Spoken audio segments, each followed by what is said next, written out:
900 people died in an Afghanistan earthquake yesterday. How do I grapple with something like that? Nothing in my sphere of experience prepares me to receive news of a tragedy at this scale. Something inside me tells me I should scream to demand somebody do something. Isn't that what a voice is for?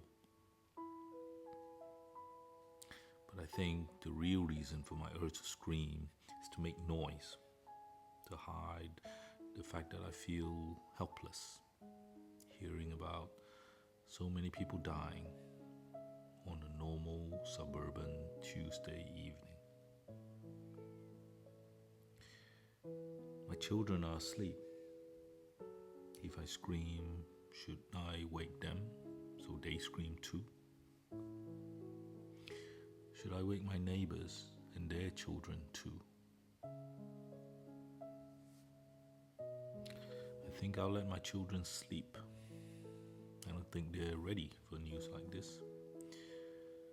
I hope they have enough peaceful nights to grow and mature before they reach a stage of grappling with news like this.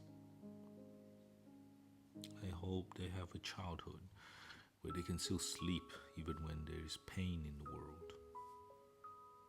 And they can see their daddy responding to pain by calling on the gentler side of my voice.